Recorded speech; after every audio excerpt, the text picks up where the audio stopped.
Maharashtra top 10 में आपका स्वागत है। आइए देखते हैं वो खबरें जो इस हफ्ते सुर्खियों में रही।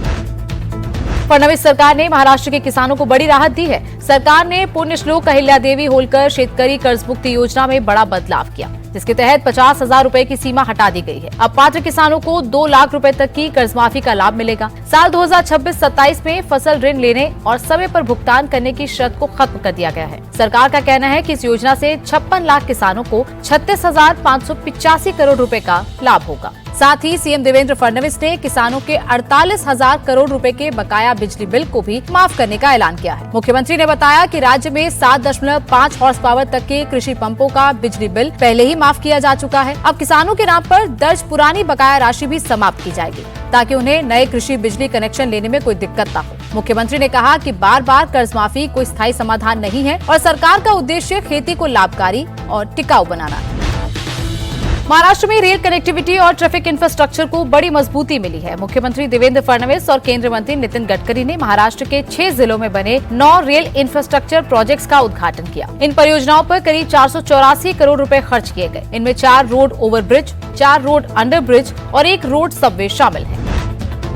मुख्यमंत्री देवेंद्र फडणवीस की अध्यक्षता में अर्बन चैलेंज फंड को लेकर एक हाई लेवल बैठक हुई और प्रोजेक्ट के रोड मैप को लेकर चर्चा हुई। सरकार का कहना है कि इस योजना के जरिए शहरों में बुनियादी सुविधाओं को मजबूत किया जाएगा। इसमें traffic, water supply, sanitation, digital governance और रीडेवलपमेंट जैसे करीब 22 क्षेत्रों पर फोकस किया जाएगा। इस अभियान में 90,000 करोड़ रुपए की परियोजनाएं शामिल हैं।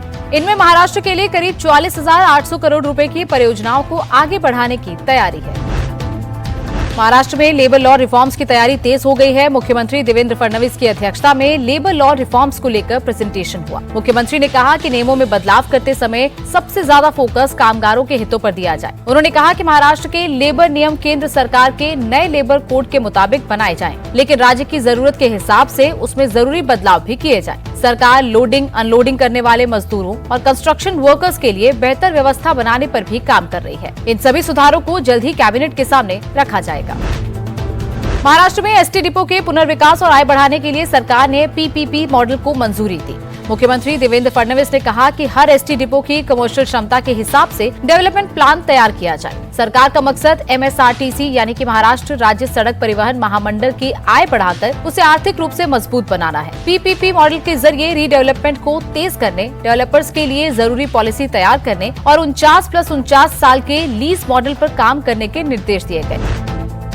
भारत यूके व्यापक आर्थिक एवं व्यापार समझौते के लागू होने के बाद महाराष्ट्र अब इसके आर्थिक लाभों पर फोकस कर रहा है। मुंबई में आयोजित एक विशेष कार्यक्रम में मुख्यमंत्री देवेंद्र फडणवीस ने कहा कि ये समझौता राज्य के मैन्युफैक्चरिंग, एमएसएमई, कृषि और निर्यात क्षेत्र के लिए नए अवसर लेकर आया है।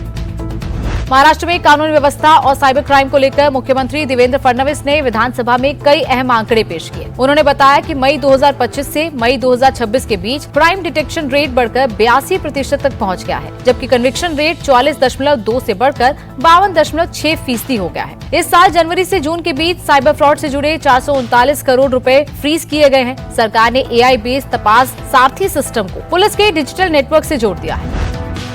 सुरक्षित, सक्षम और विकसित महाराष्ट्र के लिए सरकार की प्रतिबद्धता दोहराते हुए उप मुख्यमंत्री एकनाथ शिंदे ने विधान परिषद में सरकार की प्राथमिकताओं के बारे में बताया। उन्होंने कहा कि आपदा प्रबंधन, इंफ्रास्ट्रक्चर, कानून व्यवस्था, महिला सुरक्षा, जल संरक्षण और पुनर्विकास जैसे क्षेत्रों में तेजी से काम किया जा रहा है। मुंबई को बाढ़ मुक्त बनाने के लिए 13,000 करोड़ रुपए की फ्लड कंट्रोल परियोजना पर काम चल रहा है।